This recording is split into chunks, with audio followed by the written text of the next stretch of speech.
अपने पास खड़ी करे। किसके पास? यीशु के पास। तो इसका मतलब है दुल्हन किसके पास खड़ी होनी चाहिए? यीशु के पास। यीशु कौन है? हमारा दुल्हा। हम कौन है? उसकी दुल्हन। तो Jesus Christ, get ready, get ready, get ready. लिखा है जिसमें ना कलंक, ना झुर्री, ना कोई ऐसी वस्तु हो, वरन पवित्र हो, निर्दोष हो। इसका मतलब है कि जितना पवित्र यीशु है कलीसिया होनी चाहिए, जितना यीशु मसीह साफ है उतना कलीसिया होनी चाहिए, जितना यीशु पावरफुल है उतनी कलीसिया पावरफुल होनी चाहिए। और जिसके चलते पौलुस कहता है कि मैं तुमको बता दूं कि तुम कौन हो, तुम यीशु की कलीसिया हो, तुम यीशु की कलीसिया हो, तुम यीशु की कलीसिया हो। Come on, get ready. सुनो सुनो सुनो, इस बात पे ध्यान दीजिए। मुझे नहीं पता देवा देवा दीवा दीवा आप क्या लिख रही हैं, क्या पन्ना पलट रही हैं। आपका फोकस यहाँ होना चाहिए सिस्टर।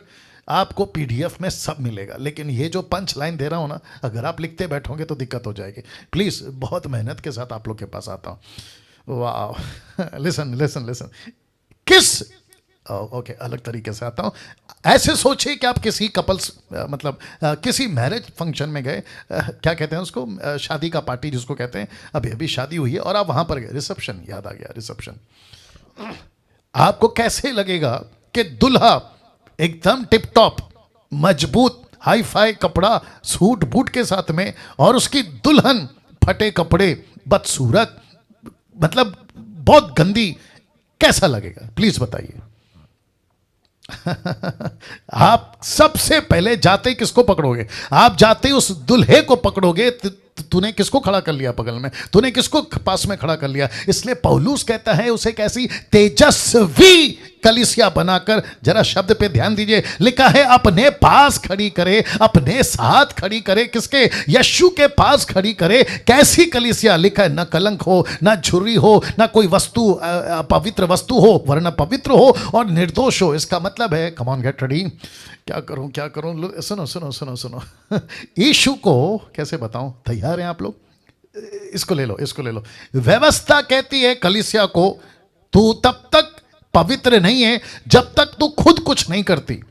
यीशु आकर कहता है कलीसिया तुझे कुछ नहीं करना है, क्योंकि सब कुछ मैंने कर दिया है, तो मेरी पवित्रता में पवित्र है। See the difference? तो व्यवस्था अलग है और यीशु अलग है। इसलिए रोमियो की किताब 7 का 1 मैंने नहीं रखा, लिखा है जब तक पहला पति जिंदा है दूसरे से शादी नहीं कर सकती। अगर पहला पति मर जाए तो वो दूसरे से शादी कर सकती है। पौलुस का कनेक्शन, पौलुस का कॉन्टेक्स्ट, पौलुस की बातें यही थी। व्यवस्था पुराना पति, अनुग्रह नया पति। व्यवस्था पुराना आदम, अनुग्रह नया आदम। बीच में कौन है? आप और मैं। बीच में कौन है? कलीसिया। अब इसको सुनो, व्यवस्था ने कलीसिया को गरीब बना दिया, व्यवस्था ने कलीसिया को कर्जदार बना दिया, व्यवस्था ने कलीसिया को डरपोक बना दिया, व्यवस्था ने कलीसिया को वीक, कमजोर, पापी, सब कुछ बना दिया। लेकिन जब दूसरा दूल्हा आया, क्योंकि पहला पति मर गया, दूसरा पति आया, और जब दूसरा पति आया, बहुत ध्यान से सुनना, तो उसने ना सिर्फ कर्जे माफ किए, ना सिर्फ पवित्र किया, ना सिर्फ अपने आप को हमको दे दिया, बल्कि कहता है कि जितनी प्रॉपर्टी मेरी है ना, उतनी सारी प्रॉपर्टी तुम्हारी है। जो बाप ने मुझे दिया था ना,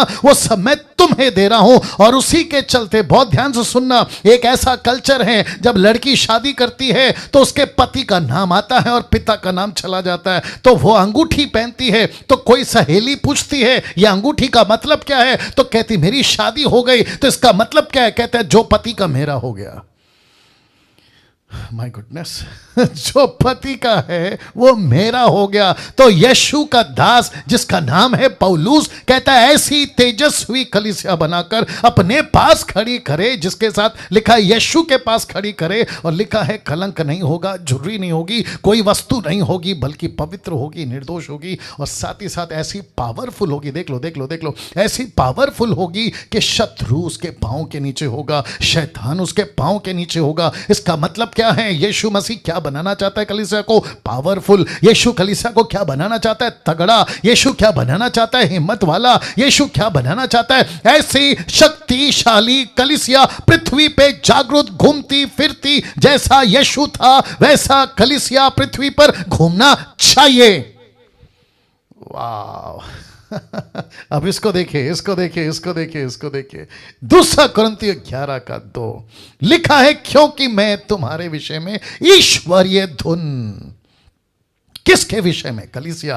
किसके विषय में? परमेश्वर का राज्य। परमेश्वर का राज्य कौन है? उसकी कलीसिया। लिखा है ईश्वरीय धुन लगाए रहता हूं, इसलिए कि मैंने एक पुरुष, ब्रैकेट में जीसस मैंने डाला है, लिखा है इसलिए कि मैंने एक पुरुष से तुम्हारी बात लगाई है, जिसको कहते हैं एंगेजमेंट, जिसको कहते हैं सगाई, जिसको कहते हैं आपकी बातचीत हुई है, रिंग चेंज हुआ है। अभी तो सिर्फ रिंग चेंज हुआ है, अभी तो सिर्फ बात हुई है, लेकिन बहुत जल्दी शादी होगी, बहुत जल्दी शादी होगी। ताली बजाकर परमेश्वर को धन्यवाद। कमान कमान कमान, जितने यूट्यूब पे हैं बात को समझिए। लिखा है इसलिए कि मैंने एक पुरुष से, नॉट 2 पुरुष, नॉट 3 पुरुष, नॉट 4 पुरुष, इसलिए उद्धार का रास्ता यीशु है, सच्चाई का रास्ता यीशु है। मानव जाति को पाप से छुटकारा पाना है, एक ही है और उसका नाम जोर से यीशु है, यीशु है। तो लिखा है इसलिए एक पुरुष से बात लगाइए, तुम्हारी बात लगाइए, एंगेजमेंट। अब इसको देखो कि तुम्हें पवित्र कुंवारी की नाई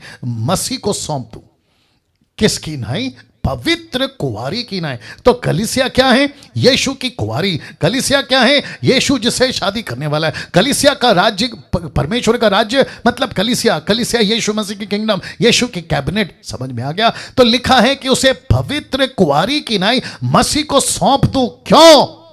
क्योंकि प्रकाशित वाक्य 21 का 2 देख लो, लिखा है फिर मैंने पवित्र नगर एक्लीसिया, ब्रैकेट में पवित्र नगर एक्लीसिया, जिसको कहते हैं नया यरूशलेम, को परमेश्वर के स्वर से परमेश्वर के पास उतरते देखा। कौन सा अध्याय? 21वां अध्याय। कहां उतरेगी? जब सब कुछ खत्म हो जाएगा, इसी पृथ्वी के ऊपर, इसी पृथ्वी के ऊपर, लेट मी रिपीट अगेन, इसी पृथ्वी के ऊपर पुराना आकाश, पुरानी पृथ्वी, चादर की नाई लपेट दी जाएगी और परमेश्वर का नया यरूशलेम इसी पृथ्वी पर फिर उतरेगा। अपोक्लिप्टिक की बातें हैं, चिन्ह की बातें हैं, दृष्टांत की बातें हैं, उदाहरण की बातें हैं। यीशु हमको, आपको कहता है तुम मेरा नया यरूशलेम हो। वाह! और लिखा है उसे दुल्हन के समान थी जो अपने पति के लिए श्रृंगार किए हुए है, अपने पति के लिए श्रृंगार किए हुए है।